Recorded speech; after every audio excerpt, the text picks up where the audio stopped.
تسبق خطوة الأزمان. اس نشست کے اعتبار سے میرا الوداعی تحفہ ہے آپ کے لیے،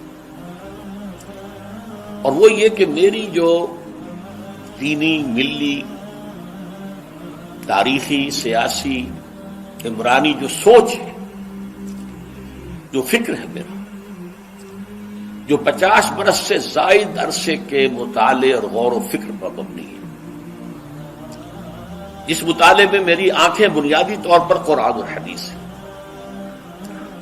لیکن یہ کہ دنیا کا مشاہدہ، کھول آنکھ، زمین دیکھ، فلک دیکھ، فضا دیکھ، دنیا میں کیا ہو رہا ہے، کیا کیا عوامل ہیں، ماضی کیا تھا، ہم کہاں کھڑے ہیں، اب کہاں جانا ہے، اس پر میری ایک سوچ ہے، میرا فکر ہے۔ پھر یہ کہ ہماری اخروی نجات کا دار و مدار کس چیز پر ہے۔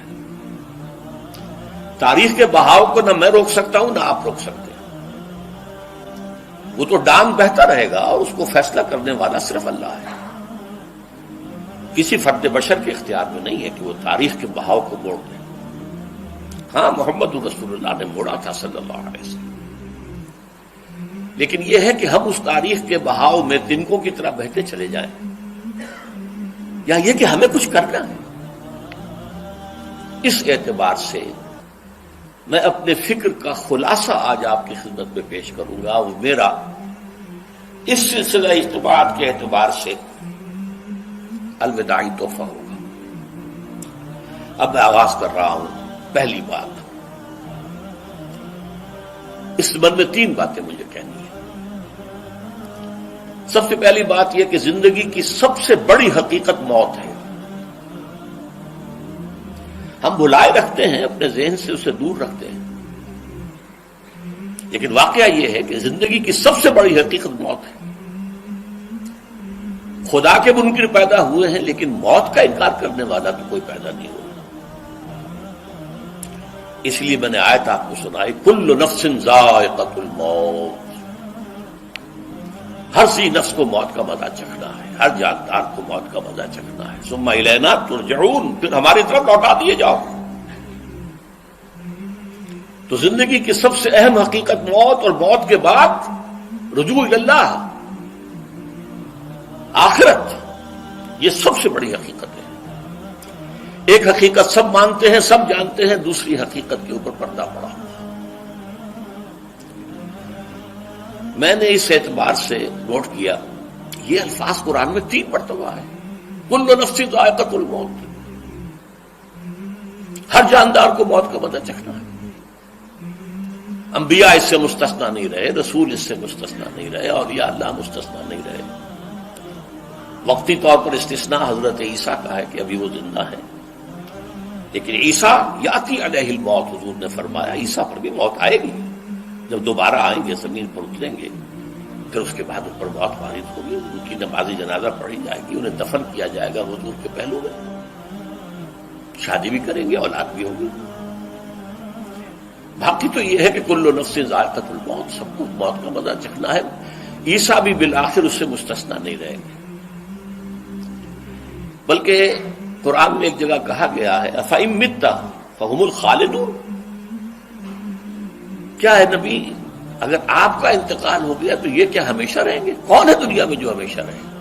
انتقال تو ہونا، آپ کا بھی ہونا ہے۔ إِنَّكَ مَيِّتٌ وَإِنَّهُمْ لَمَيِّتُونَ، یہ تو مختصر ترین الفاظ تھے۔ اس سے آگے بڑھیے، سورہ انبیاء میں فرمایا کل نفس ذائقۃ الموت وَنَبْلُوكُمْ بِالشَّرِّ وَالْخَيْرِ فِتْنَةً وَإِلَيْنَا تُرْجَعُونَ، ہر جاندار کو موت کا مزہ چکھنا ہے، اور اس سے پہلے پہلے ہم تمہیں آزماتے رہیں گے، خیر کے ذریعے بھی، بھلائی دے کر، صحت دے کر، دولت دے کر، اولاد دے کر، شہرت دے کر، اور برائی کے ذریعے سے بھی، تنگ دستی دے کر، بے عزتی دے کر، اہانت دے کر، ذلت دے کر، وَإِلَيْنَا تُرْجَعُونَ، اور پھر ہماری طرف لوٹائے جاؤ گے۔ یہ وہ دوسری حقیقت جو میں نے کہا کہ جس پر پردہ پڑا ہوا ہے، بہت بڑا پردہ ہے۔ لوگ یہی سمجھتے ہیں کہ یہی دنیا کی زندگی ہے۔ قرآن کہتا ہے إِنَّ الدَّارَ الْآخِرَةَ لَهِيَ الْحَيَوَانُ لَوْ كَانُوا يَعْلَمُونَ، یہ تو آخرت والی زندگی ہے جو اصل زندگی ہے، کاش کہ انہیں معلوم ہوتا۔ اس سے بھی زیادہ تفصیل سے یہ آل عمران میں آئی ہے آیت، کل نفس ذائقۃ الموت وانما توفون اجورکم یوم القیامہ، ہر جاندار کو موت کا مزہ چکھنا ہے اور پھر تمہیں پورا پورا تمہارا اجر اور بدلہ دے دیا جائے گا قیامت کے دن۔ فمن زحزح عن النار وادخل الجنۃ فقد فاز، جو کوئی آگ سے بچا لیا گیا اور جنت میں داخل کر دیا گیا وہ تو کامیاب ہو گیا۔ اللہم ربنا اجعلنا منہم، اللہم ربنا اجعلنا منہم، اللہم ربنا اجعلنا منہم۔ وما الحیات الدنیا الا متاع الغرور، اور دنیا کی زندگی تو سوائے دھوکے کے سامان کے اور کچھ نہیں ہے۔ دھوکہ کس معنی میں؟ یہ تمہیں اصل زندگی سے غافل کر دیتی ہے۔ تم کہیں سفر پر جا رہے تھے، تمہارا کہیں گھر تھا، تمہیں واپس آنا تھا، تم راستے ہی میں کسی دلچسپی میں ایسے مگن ہوئے کہ گھر بار سب بھول گئے۔ یہ تو تمہارا عارضی سا سفر تھا، تم نے اسی کو اپنی منزل بنا لیا، اپنا ٹھکانہ بنا لیا، تو دھوکہ دیا اس نے تمہیں۔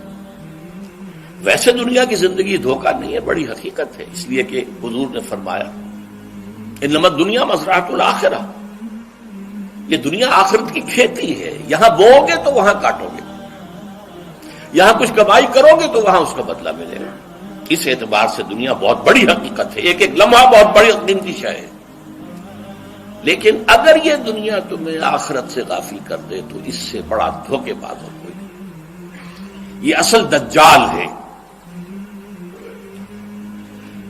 میں نے تقریباً 60 برس کی عمر کو جب میں پہنچا تھا تو موت کا انتظار شروع کر دیا تھا۔ میرے قریبی احباب کو معلوم ہے، میں کہتا رہا، یہ بھی کہتا رہا کہ بھائی میں اپنے حصے کا کام کر چکا، جتنی صلاحیت اللہ نے دی تھی، جتنی بھی میرے اندر استعداد تھی، میں اس کو بھرپور طریقے پر استعمال کر چکا۔ دم واپسی برسرے راہ ہے عزیز و اللہ ہی اللہ ہے، یہ میرا معاملہ رہا ہے 60 برس کی عمر سے۔ اس کے بعد اللہ نے مزید 14 برس دیے ہیں، یہ نافلۃ لک کے درجے میں کہتا ہوں، اس کا اللہ کا عطیہ خصوصی ہے، نفل ہے، ہمیشہ کہتا رہا ہوں۔ مسنون زندگی تو 61 برس ہے ہمارے حساب سے۔ علامہ اقبال کے بارے میں سنا ہے کہ رویا کرتے تھے کہیں میری عمر حضور کی عمر سے زیادہ نہ ہو جائے۔ وہ 6 مہینے کم ہی رہی ہے حضور کی عمر سے۔ جو حضور کی عمر تھی وہی حضرت ابو بکر کی، وہی حضرت عمر کی، وہی حضرت علی کی۔ ہاں، حضرت عثمان 82 برس کے ہوئے ماشاءاللہ۔ پھر یہاں کے مجددین میں سے وہی عمر حضرت شیخ احمد سرہندی کی، وہی شاہ ولی اللہ دہلوی کی۔ ہاں، شیخ عبدالحق محدث دہلوی رحمۃ اللہ علیہ 82 برس کے ہوئے۔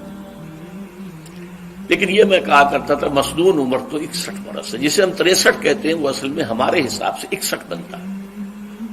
وہ 63 قمری ہے، جو 9 دن کم ہے، قمری سال جو ہے وہ شمسی سال سے۔ بہرحال میں اس وقت سے منتظر تھا، لیکن جو بھی وقت اللہ نے دیا ہے اللہ کا شکر ہے، وہ مفید کاموں میں لگا ہے۔ ان میں خاص طور پر میں سمجھتا ہوں کہ اللہ کا مجھ پر سب سے بڑا احسان، اور مجھے پر نہیں، بہت بڑے پیمانے پر لوگوں پر جو احسان ہوا ہے، وہ میرا 1998 کا دورہ ترجمہ قرآن ہے جو کراچی میں ہوا تھا۔